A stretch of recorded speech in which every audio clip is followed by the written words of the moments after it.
కాకినాడ జిల్లా జగంపేటలో జనసేన పార్టీ ఆవిర్భావ సభ సన్నాహ సమావేశాలు నిర్వహించారు. ఈ కార్యక్రమానికి మంత్రి నాదెండ్ల మనోహర్, పలు అధికారులు ముఖ్య అతిథులుగా పాల్గొన్నారు.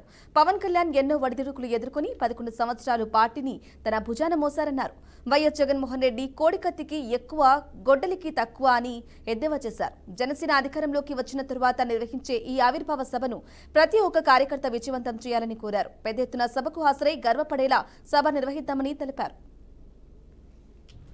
ఎన్నో అవసరాలు గురై అవమానాలు గురై సినిమారంగంలో ఆయనకున్న అనేక అవకాశాలు పక్కన పెట్టి మన యువత కోసం, మన భవిష్యత్తు కోసం, మన ఆంధ్రప్రదేశ్ కోసం నిలబడిన ఏకైక వ్యక్తి పవన్ కళ్యాణ్. భాష గురించి కానివ్వండి, అభివృద్ధి గురించి కానివ్వండి, సంక్షేమం గురించి కానివ్వండి, మహిళా భద్రత గురించి కానివ్వండి, కావాల్సిన నిధులు రాకపోవడంతో ఆ రోజు కాకినాడలో ఈ విధంగా ఆయన సభ ఏర్పాటు చేసి ఆ రోజు మీరు నాయకత్వాన్ని ప్రశ్నించాలని అందరూ గుర్తుపెట్టుకోవాలి.